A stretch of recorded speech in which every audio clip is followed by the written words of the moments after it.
It's my justify way back then. Still way and it's Ay, tuloy ako. waiting for this magic moment.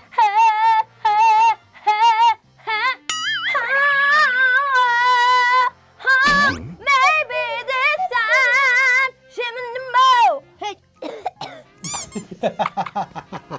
Nag-promise tayo na ikukwento natin sa ating mga Jebs. Yes.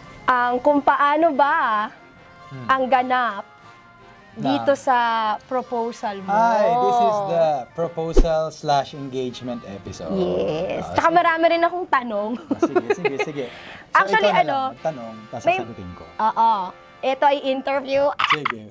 Okay. Ngayon ay masasagot na lahat ng mga katanungan ng mga tao kasi alam naman nila. Saka guide sa mga gusto mag-propose. Oo. Yan. Alam naman nila na matagal na kasi tayo. We've been together for 95 years. Tsaren. Tagal. Ano to?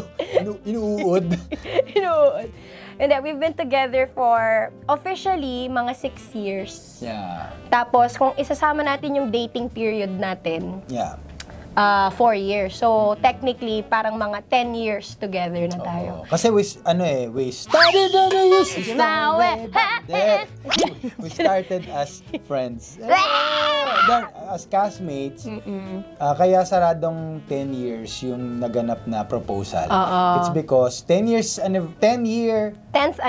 anniversary rin ng Rock of Ages, kung saan tayo talagang nagkakilala. Una tayong as in dun mismo sa stage na yun tayo unang nag-uusap. Hindi tayo magkakalala talaga. Oo. So, i-recap ko lang. Ito yung love story namin ni Jess.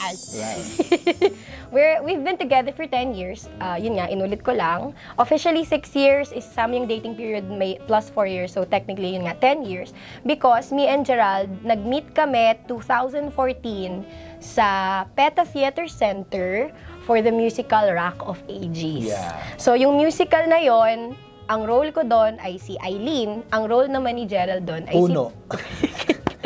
Isang puno. So, how was your process? Kailan mo naisip na gagawin mo na siya? The moment that I met you. Tama na! Ay, aray ko. Hindi, naisip ko siya. Hindi ko alam kung ano yung particular timeline pero bukod sa ginawa ko kasi, di ba, na nag-vlog naman ako na 1 year in the making yung pagpo-propose ko. 1 year? Pero, more than a year, sumasagi na sa utak ko. Wow. Oo, na para kasi, of course, kasi, pumasok ka ng 6th year to 7th year. Di ba nga may 7th year each eh. Pumasok sa utak ko yan. 7 years na kami. Ano bang mangyayari? May mga ganyan, di ba? Pumasok sa utak ko yan. And then, pero kasi wala sa utak ko yung nung 7 years tayo.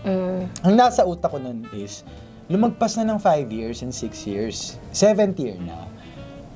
Parang, kailan ako magpo-propose? Tinanong ko sa sarili ko yun. Not just, parang, binigyan ko ng outside perspective yung kung hindi ako si Gerald Napoles. Tatanungin ko talaga si Gerald Napoles na, uy, ang tagal nyo na. Ba't di ka pa nagpo-propose? So I think po sumasagi siya on our 7th or 8th year. I think parang sumasagi lang. Nagigets ko kung bakit sagi. Kasi during those times, pandemic nun. Yeah. Right, okay. So malaking factor din yung pandemic. Malaking factor ng factor. By the way, trivia sa mga Jebs.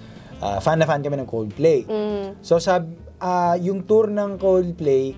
This year na yan, 2024. 2024.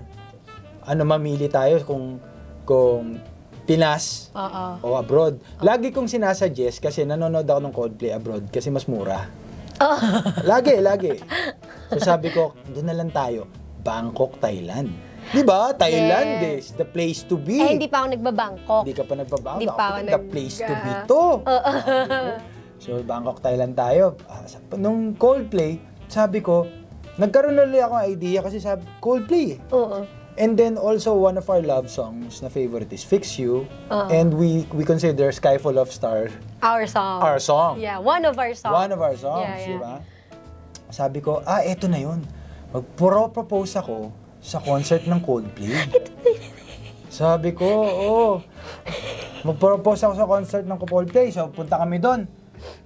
Ano pa yun? Mosh pit tayo. Sabi ko, saan ko ba ilalagay yung sing-sing? Kailangan sa hand carry. Di ba? Hindi pwede sa luggage kasi baka magkawalaan tayo. Pag ano ko ano magagawa ko sa sarili ko. Lagay ko sa hand carry.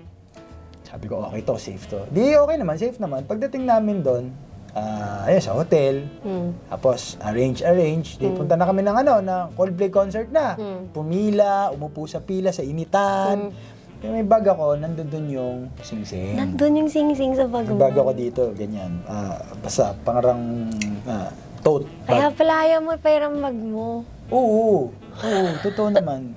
Siyempre, bag ko yun eh. Hindi, tsaka nandun yung sing-sing. Minsan din ko ako bag. So, ayun, nandun yung sing-sing. Tapos sabi ko, okay, ganito. Plano ko talaga, pag tumugtog, hindi fix you.